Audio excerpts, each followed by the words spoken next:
Good day everyone and welcome back to my channel. And today we are going to unbox another new package from Lazada.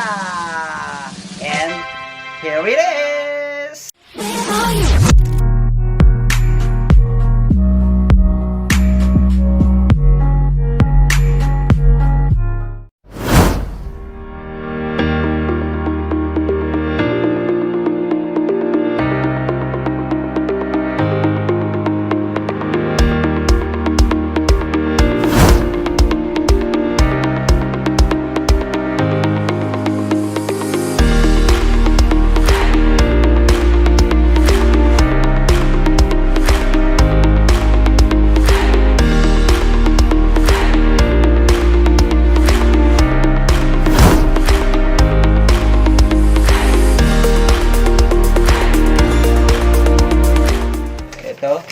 May resibo siya. So, good job, seller. So, tabi muna natin yung resibo. And then, okay. Taob muna natin. Kasi, medyo mahirap siya. So, taob muna natin. Dito sa table. Okay. Okay. Ayan. Okay, so here it goes. Yeah! Oh, yeah! Okay. So, saan yung top? Alright. Yeah. Okay.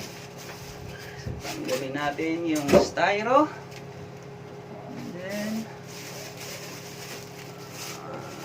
Styro sa kabila, tanggalin natin. Up.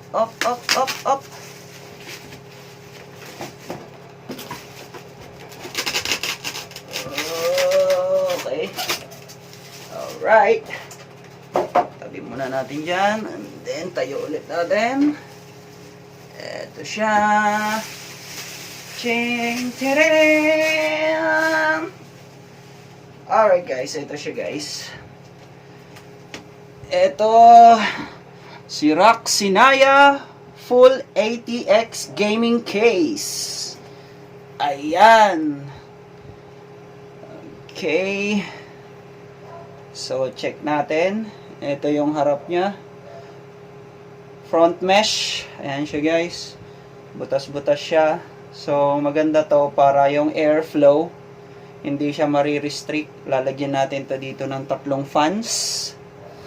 And then, eto yung tempered glass niya. So, tempered glass to. So, eto yung loob niya. And then guys, eto yung kanyang, ayan, yung front I/O ba tawag nito?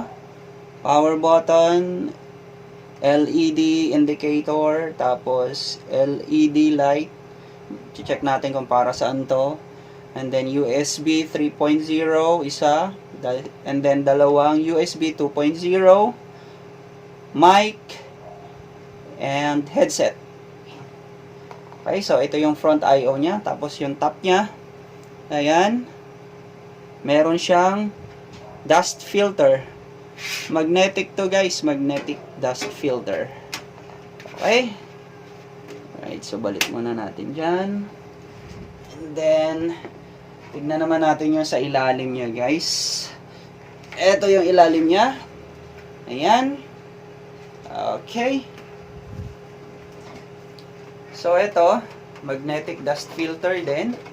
Para doon sa hindi siya magnetic guys. Sorry, hindi siya magnetic.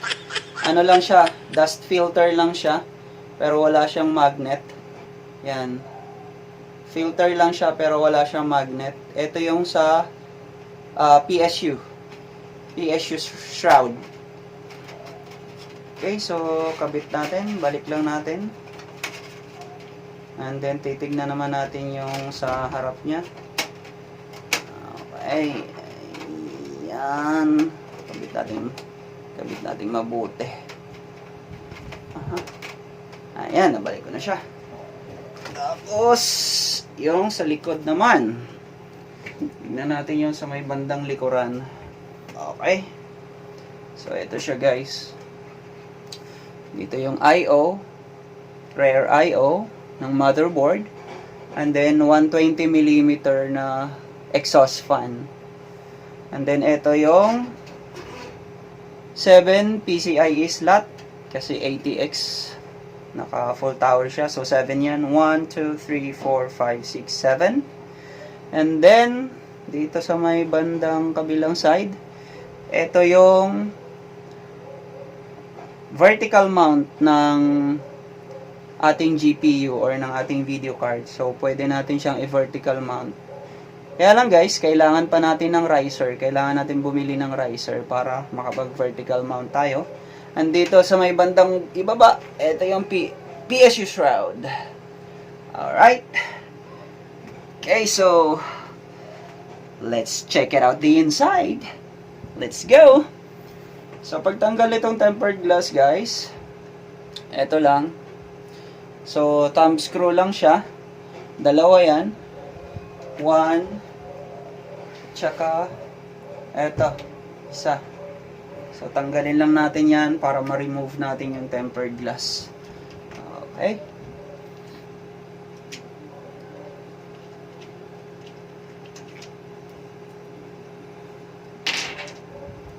Right, so pag-remove ng tempered glass guys, natanggal na natin yung dalawang thumb screw.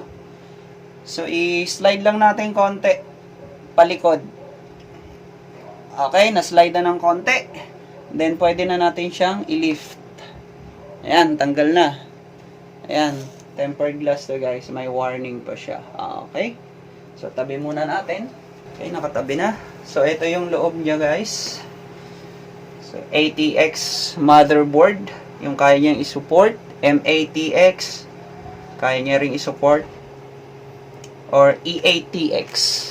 And guys, so ito yung kasama niyang mga cables, front cables. So typical lang naman to guys, na front cables. Yung USB 3.0, yung reset switch, power switch, HDD LED, and then yung LED switch, HD audio, power LED. So, typical lang siya guys. USB 2.0. So, wala namang bago dito. So, karamihan ng case, yun lang din naman yung cables na kasama niya sa harap. And then, check natin tong nasa plastic guys. Ito, laman ng plastic. Kasama sa package. Okay guys, so ito yung kasamang mount para ma-vertical mount natin yung ating video card. Okay, so dito yan. Dito. Yan. Dito yan ini-screw para ma-vertical na mount natin yung ating GPU. Okay, so ano pang kasama? Velcro strap guys. Okay. And then couple of zip ties para sa ating cable management. And then mga screws and standoff para sa ating motherboard, ikakabit natin dito. So yun lang guys. So mga normal lang naman na inclusion pag bumili ka ng computer case. So, maganda to guys, yung case na to kasi tignan nyo. Yung PSU shroud niya, may open siya rito. Pwede mong i-showcase yung iyong power supply. Ayan. Okay. Buksan naman natin yung sa likod kung saan yung cable management. Titignan natin kung anong itsura niya. Tsaka kung maganda ba mag-cable management sa likod.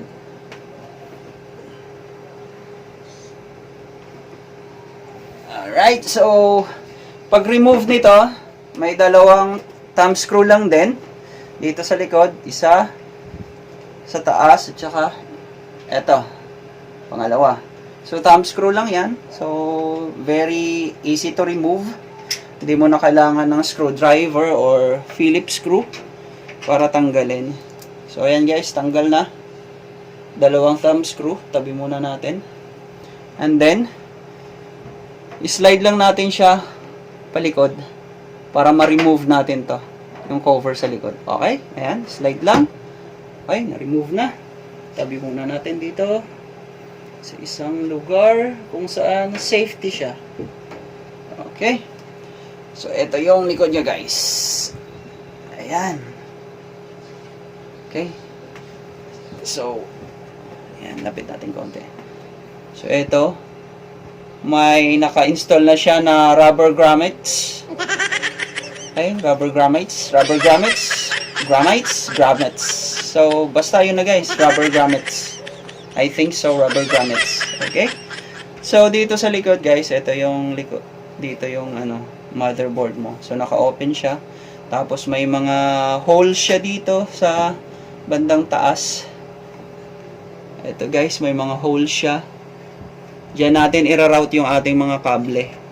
Ito, dito, sa mga rubber grommets na to, ira-route natin yung ating mga cable. Okay, maganda siya guys for cable management. And then dito sa bandang ibaba, meron siyang dalawang SSD mounting. Yung 2.5 SSD mounting. So, dalawa siya. And then, pag bumaba pa tayo, dito yung PSU shroud. So, okay naman. Medyo mukhang maluwag siya. So, check natin pag nilipat na natin yung ating components dito. Tapos dito sa baba, guys, meron siyang HDD bay. Ayan. So, ang kasya dito, guys, dalawang 3.5 na HDD. So, isa dito sa ilalim and isa dito sa taas. So, kung ayaw mo maglagay ng hard disk, pwede mo rin tong i-remove para malesen yung bigat ng iyong case. Okay? So, may kasama nga pala siya, guys, na manual. Rakk Sinaya. Okay? So, if ever na wala kang idea kung anong gagawin mo, paano mo siya i-assemble with your other components, so, ito lang. Sundan mo lang yung manual, guys. Alright? So, ayan guys, ang quick unboxing natin and overview sa Rakk Sinaya Full ATX case. If you like this video, please give it a thumbs up, share it to your friend, and smash the subscribe button. And click that notification bell icon so that you will be notified for my upcoming videos.